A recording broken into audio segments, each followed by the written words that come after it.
ওই আরশে আজিম লা মাকাম ছাড়া সব জায়গায় বাতাস নিয়ে যায়, বলেন সুবহানাল্লাহ। আল্লাহ ডাকে হাবিব, ওই মসজিদটাকে আমি আল্লাহ প্রথম কিবলা বানিয়ে দিলাম, মুসলমানদের প্রথম কিবলা। দ্বিতীয় কিবলা ছিল আমাদের কাবা। সুবহানাল্লাহ বলেন। সুবহানাল্লাহ। এই কাবাটা কোন কিবলা? দ্বিতীয় কিবলা। আর প্রথম কিবলা মসজিদ আকসা, যেখানে ফিলিস্তিনি ভাইরা লক্ষ লক্ষ মা বোনেরা শাহাদাতের পেয়ালা পান করছে একমাত্র এই কিবলাকে লক্ষ্য করে, বলেন ঠিক কিনা? জীবন দিচ্ছে, কিবলা ছাড়বে না। আর আমরা এমন মুসলমান, যদি সকালবেলায় বলা হয় ইমাম সাহেব কালকে ফজরের সময় মসজিদে আসলে তোমার ৫,০০০ টাকা জরিমানা, হুজুর জীবনেও যাবে না, কথা হয় না। আর যদি বলে মামলা হবে, তাই তো নাই। ভাই আমি গরিব মানুষ, পাগলাই তিতা মিঠা বোঝে না, পাগলারে জিলাপি দিও না। আমরা তো ওই মুসলমান, জিলাপি খাওয়া মুসলমান। সুবিধাবাদী জিন্দাবাদ। पैगंबर के वाले के पैगंबर बच्चे सुलेमान मस्जिद बनाइलाओ। আমার নবী মদিনায় যাওয়ার পরে মসজিদের দিকে নামাজ পড়ে মনে বড় ব্যথা। আমার বাবা ঘুমায় মক্কায়, মা ঘুমায় মক্কায়, দাদাদি সকলে মক্কায় ঘুমিয়ে আছে। আমার পূর্বপুরুষ কোথায়? মক্কায়। আল্লাহ, মক্কা হলো বাইতুল্লাহ। আল্লাহু আকবার বলেন। মক্কার নাম মক্কা ছিল না, মক্কার নাম ছিল বাক্কা। মক্কার নাম কি? আমার নবী আসার কারণে মক্কা হয়ে গেল, বাক্কা হয়ে গেল মক্কাতুল মুকাররমা। সুবহানাল্লাহ বলেন। মদিনার নাম মদিনা ছিল না, মদিনার নাম ছিল ইয়াসরিব। কি ছিল? নবী আমার মদিনায় থাকার কারণে মদিনাতুল মুনাওয়ারা। তাহলে নবী পরশ পাথর, অবশ্যই সুবহানাল্লাহ বলেন। যেমন পরশ পাথর, কেমন পরশ পাথর, আমার নবী যেদিকে চায় ওই দিকে আমার আল্লাহ কবুল করে নেয়। সুবহানাল্লাহ। আমার নবী নামাজ পড়ে ওই মসজিদে আকসার দিকে, আমার নবীর মনে বড় ব্যথা। কিবলা কি মুসলমানদের দ্বিতীয় কিবলা, বাইতুল্লাহ যদি আমার কিবলা হতো, আল্লাহ আমার মনে শান্তি লাগতো, তৃপ্তি লাগতো। ওই জায়গাটা আমার কিবলা বলে ভালো হতো। আমার বাবা আদম সফিউল্লাহ যেই কিবলাকে জায়গার মধ্যে 2 রাকাত নামাজ পড়েছিল, নিজ হাতে যেই কিবলা বানিয়েছিল বাবা আদম সফিউল্লাহ, আল্লাহ ওই কিবলাটা আমার বলে ভালো হতো। আমার আল্লাহ আসর নামাজে 2 রাকাত নামাজ হয়ে গেছে। কয় রাকাত? 2 রাকাত। আর কয় রাকাত বাকি? 2।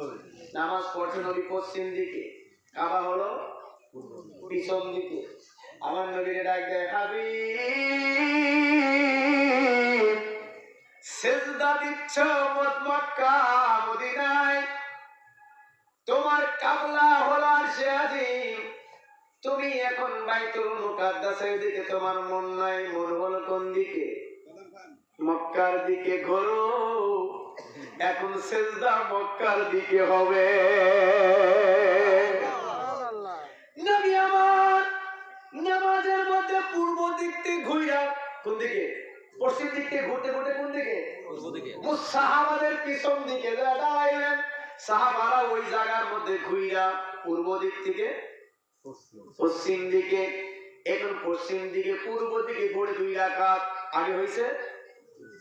আমার আল্লাহ কত মহান, কত ভালোবাসে আমার নবীকে। বলতে পারতেন নবী, যেহেতু তোমার মনে চাইছে ওই কিবলাটা কিবলা, ওই মক্কাতুল মুকাররমা কিবলা হোক, ঠিক আছে আসর নামাজ পড়ো, মাগরিব থেকে শুরু হবে। বলতে পারতেন না? আমরা তাই বললাম ঠিক আছে ভাই, সবই মানলাম, এই আসরটা সারা মাগরিব থেকে শুরু হোক, এরকম হইতেন না। কিন্তু আল্লাহ কয় না, বন্ধু তোমার মনে কিবলা পরিবর্তন হবে। কিবলা 2 রাকাত ওদিকে গেছে, বাকি 2 রাকাত মক্কায়। আল্লাহু আকবার। 2 রাকাত বাইতুল মুকাদ্দাসে, 2 রাকাত কিবলায়, 2 রাকাত নামাজ, 2 রাকাত 4 রাকাত হয়ে গেল। একজন সাহাবাও জিজ্ঞাসা করলো না, নবী গো নামাজ বুঝি ভেঙে গেল? নামাজ ভাঙছে?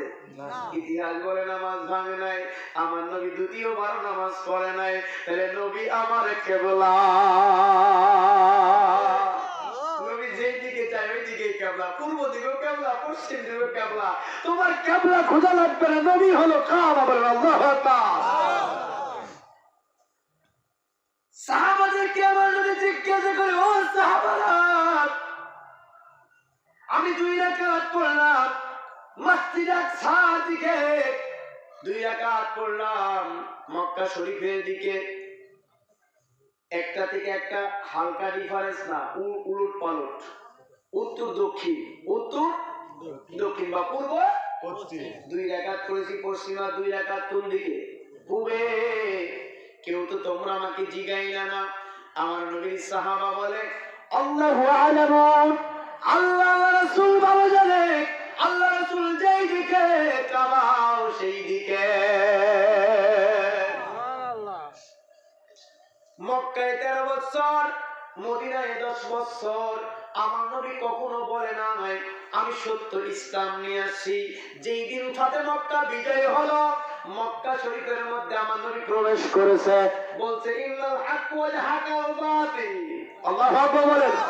হক যে বাতিলের বিজয় ঘটবে, হক যে বাতিলের বিজয়, বাতিল বিরুদ্ধ হয়ে যাবে, দুর্বৃত্ত হয়ে যাবে। সব মূর্তিগুলা ভেঙে ভেঙে পড়তে লাগলো।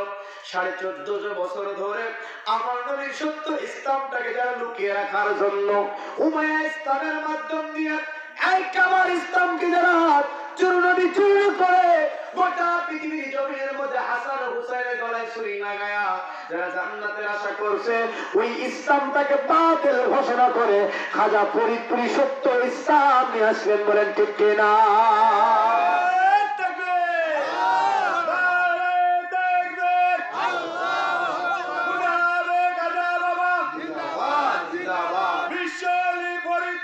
জিন্দাবাদ জিন্দাবাদ,